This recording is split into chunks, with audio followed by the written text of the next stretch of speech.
After making anti-Semitic comments and praising Hitler on Thursday, the rapper Ye has been suspended from Twitter. The account for Ye, formerly known as Kanye West, read as "account suspended" early Friday. Twitter owner Elon Musk said it would be suspended after a post on Ye's account Thursday night showed an image that appeared to show a swastika inside a Star of David. The post was then blocked by Twitter for violating its rules. Musk wrote on the platform that the suspension was for incitement to violence. The length of the suspension was not immediately clear.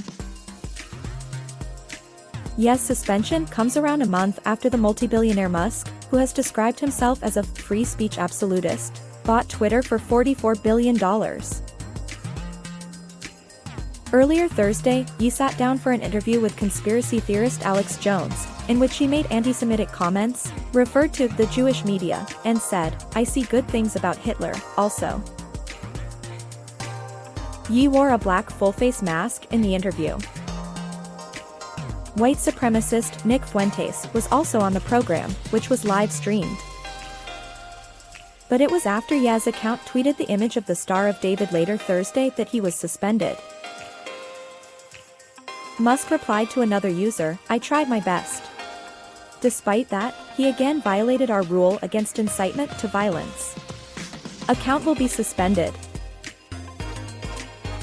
Ye's Twitter account has been restricted before over anti-Semitic comments. But he returned to the platform in November. Musk has said Twitter restored Ye's account before he took ownership. Over the last several months, Ye has made a series of anti-Semitic remarks and statements targeting Jewish people. Adidas cut ties with Ye in October, saying his actions have been unacceptable, hateful, and dangerous. The move came after criticism for the company to act.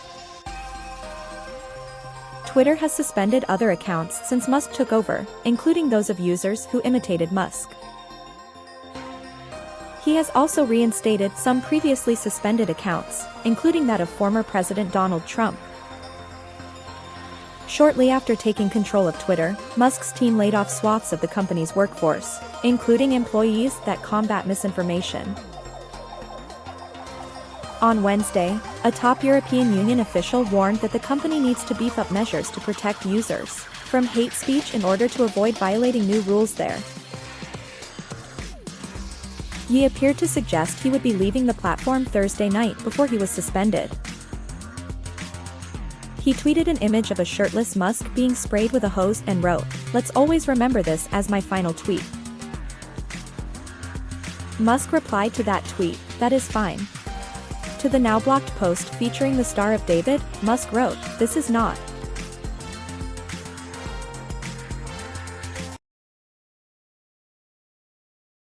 Chinese cities ease COVID curbs as virus keeps spreading. The uneven relaxation of COVID restrictions is, however, fueling fear among some residents who suddenly feel more exposed to a disease authorities had consistently described as deadly until this week. Pharmacies in Beijing say purchases of N95 masks, which offer a much higher degree of protection than the single-use surgical type, have gone up this week. Some people wearing N95s on Friday said they got them from their employers. Such cautious behavior bodes ill for consumer-facing businesses and factories in large COVID-hit cities whose workers are hoping to stay virus-free at least until they return to their families in the countryside for the Lunar New Year. The elderly, many of whom are still unvaccinated, feel the most vulnerable. Shi Wei, a Beijing resident suffering from lymphatic cancer, spends most of his time isolating, but still worries about getting COVID and giving it to his 80-year-old mother as he goes out for hospital treatment every 3 weeks. "I can only pray God protects me," he said. China's COVID policies have hammered its economy, choking everything from domestic consumption, to factory output, to global supply chains, and causing severe mental stress for hundreds of millions of people. anger over the world's toughest curbs fueled dozens of protests in more than 20 cities in recent days in a show of civil disobedience unprecedented in mainland China since President Xi Jinping took power in 2012. Less than 24 hours after people clashed with white hazmat-suited riot police in Guangzhou, a sprawling manufacturing hub just north of Hong Kong, the city lifted lockdowns in at least 7 of its districts. Some communities now require less frequent testing and are allowing close contacts of infected people to quarantine at home, according to state media. But the uneven easing of rules around the city is causing other kinds of trouble for its residents. I am leaving on holiday tomorrow and had to search for a place to get a COVID test because I still need a 48-hour code to get to the airport, but most of the testing stations have been removed, said a diplomat at a foreign consulate in Guangzhou. While government authorities in cities that have lifted lockdowns did not mention the protests in their announcements, national health officials have said China will address the urgent concerns expressed by the public. China is set to announce nationwide easing of quarantine and testing requirements, sources told Reuters, in what many hope would make the implementation more uniform. The measures include a reduction in the use of mass testing and regular nucleic acid tests, as well as moves to allow positive cases and close contacts to isolate at home under certain conditions, the sources familiar with the matter said. On the ground, however, some communities in Beijing and elsewhere have already allowed close contacts of people carrying the virus to quarantine at home, while some shopping malls in the capital have reopened from Thursday. One residential community in East Beijing on Friday sent a notice to say those who have no social activities, such as homebound elderly and infants, no longer need to get tested regularly to reduce the risk of crowding. Several testing booths in the area have stopped operating and the numbers of those getting tested have dropped 20 to 30%, a testing staff member said. Still, the park nearby remained closed, while restaurants and cafes only sold takeaway.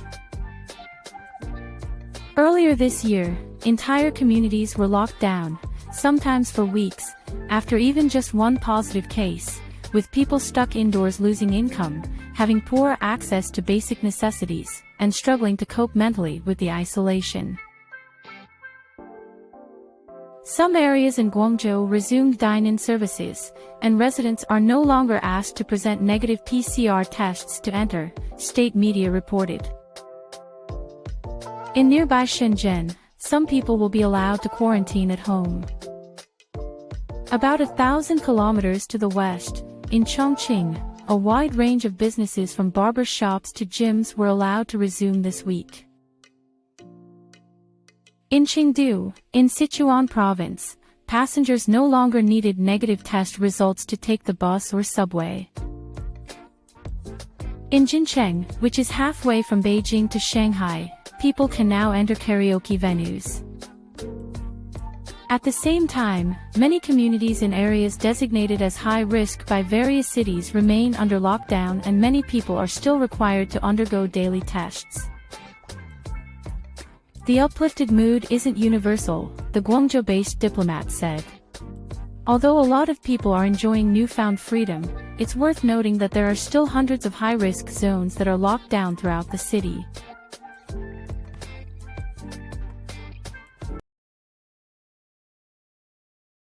S&P 500 futures fall slightly as investors await Friday's U.S. jobs data.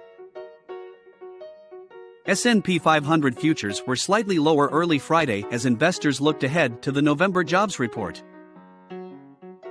Futures tied to the benchmark stock index dipped 0.16%. Dow Jones Industrial Average futures were lower by 0.1% and Nasdaq 100 futures fell 0.33%. Asana, Scalar, and Marvel all slipped. In regular trading, the Dow closed lower by nearly 195 points, while the S&P 500 inched down 0.09%. The tech-heavy Nasdaq Composite gained 0.13%. Those moves followed a mixed batch of economic data, including a core personal consumption expenditures report that was slightly better than expected on a monthly basis and a bigger than expected decline in the ISM Manufacturing Index. The so-called PCE deflator is one of the Federal Reserve's preferred inflation gauges. Taken together, these two pieces of data may be suggestive of a soft landing for the U.S. economy as long as growth does not slip much further, Goldman Sachs' Chris Hussey said in a note Thursday. Investors are focused on the Labor Department's report on non-farm payrolls, the unemployment rate and hourly wages, due at 8:30 a.m. Economists expect the economy to have added 200,000 jobs in November, according to Dow Jones. That would be a decrease from the 261,000 it added in October. Fridays is the final monthly employment report before the Federal Reserve's two-day meeting on December 13th and 14th, in which the central bank is expected to raise its Fed funds target rate by a half percentage point. Citi names 6 global stocks that capture both defensive growth and value. BlackRock unit says it's time for a new portfolio playbook and reveals how to position. BlackRock's ETF division says the investing environment has fundamentally changed, which has profound implications for portfolios looking ahead. In its 2023 investor guide, BlackRock's iShares, one of the largest providers of exchange-traded funds in the world, said the shift brings with it profound implications for portfolio construction. These are the companies making the biggest moves in extended trading Thursday evening. Investors are keying in on November's non-farm payrolls report, which the U.S. Bureau of Labor Statistics will post at 8:30 a.m. Economists polled by Dow Jones expect employers added 200,000 jobs last month, up from October's gain of 261,000 posts. They also expect the unemployment rate to hold steady from the prior month at 3.7%.